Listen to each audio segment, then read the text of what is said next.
Welcome, Miss H. How are you today? I'm doing all right. I just have so much confusion about technology and how to use it effectively in the classroom.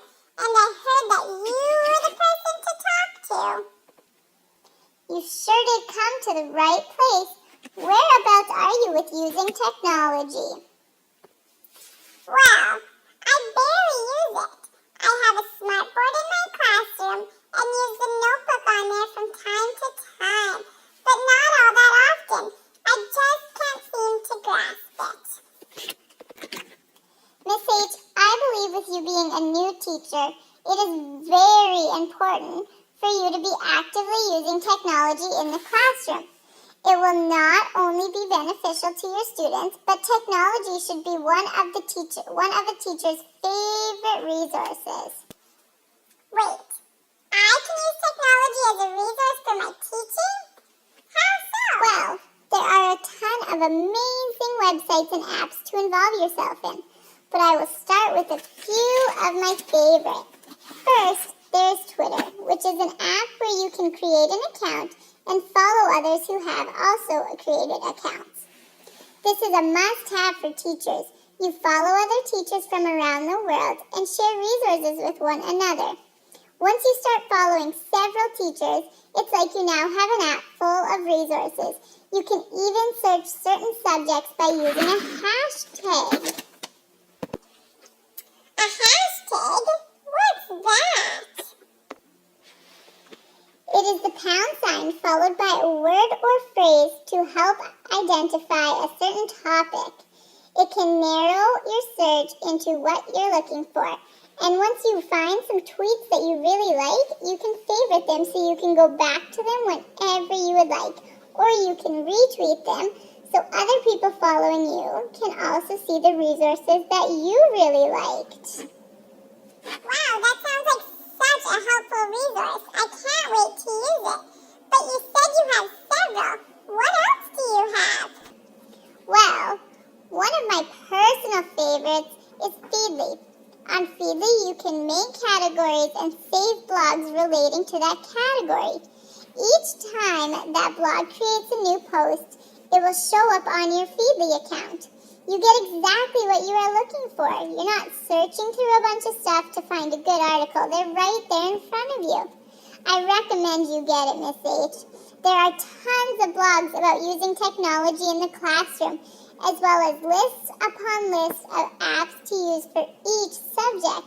It's amazing. This Feedly thing sounds way too good to be true. Oh, it's true, but be careful. It's almost as dangerous as being on Pinterest. Pinterest? What's that? Seriously? Well, it's an app where you can save images known as pins. Pins are connected to a website, which will be full of resources. You can make as many categories as you want, known as boards, which help you organize all your pins. Pinterest is full of great resources and ideas to use, and trust me, you have them. The world of technology is amazing. I would also recommend creating a Google community or a blog website to help keep your parents informed on what's happening in the classroom. It's important to keep our parents involved, and this is a much easier way than sending home notes all the time.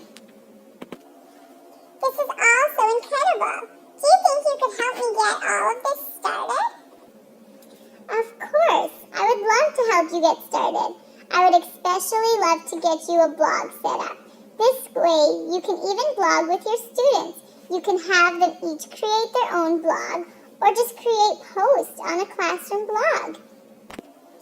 Wow, that would be awesome. My students would love that. But do you think they would be ready for all of this? Absolutely. You just need to teach them about digital citizenship. Digital citizenship? What's that? Digital citizenship includes what you should and should not do while using technology. It will make your students aware of how to use technology wisely and appropriately. Our students need to know when and where it is safe to talk to people online. This is great! I will spend some time with technology and then slowly introduce it to my students.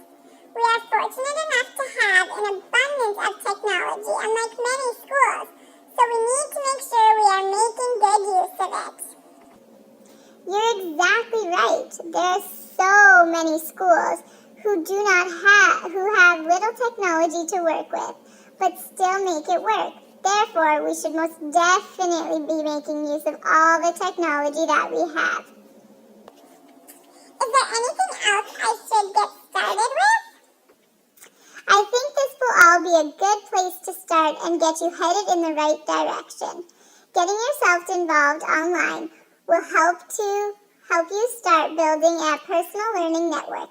Just remember, the more you share online, the more others will be willing to share with you.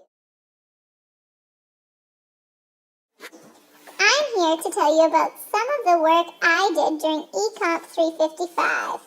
For my major learning project, I decided to learn how to do yoga through online resources. I worked with 3 different videos to help me strengthen and build flexibility.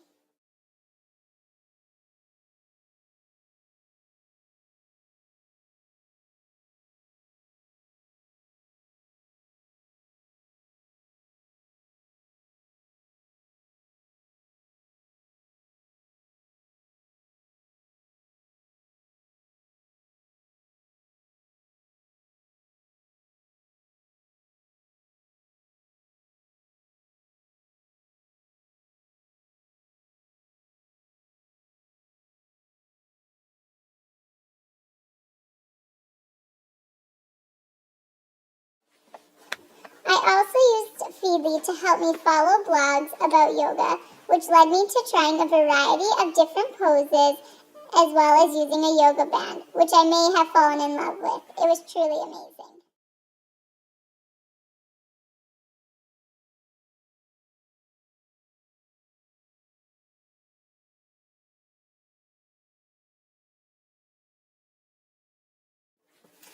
During my yoga journey, I watched several videos as well as read hundreds of blog posts just to find ones that I found most fitting to my journey. It was really hard to filter through some of them. Some of the videos I found were for beginners, but they were too basic. You were doing moves that didn't put any challenge to you at all, and that I just didn't find were very applicable. And some of the blog posts became repetitive after a while, so you really had to search, but I found that the searching was well. Another project I worked on was with 2 other lovely ladies, in which we presented the app DMD Topic, Talking Pictures. This is an app where students can take a picture of anything, such as a picture they may have drawn in class, and create a 30-second story about the picture. In this app, you can focus on certain aspects of the picture by zooming in and out. This is a great app for students who may be shy and do not like talking in front of several peers at once. Now, we have a few little tips for you when using technology in the classroom. 1. Technology is no longer a thing of the future. It is in our present, and we need to effectively make use of it. 2. Make yourself visible and present online. Share resources, and several resources will be shared back to you. 3. Being active online in a positive way will set a good example for your students on how to be a good digital citizen. 4. Don't assume your students know anything about digital citizenship. You need to teach them. 5. You need to be prepared to teach in a school with very little technology. That's not an excuse not to use it. Do your best with what you have. 6. Don't be afraid to try new technology. You may fail, or something amazing could happen.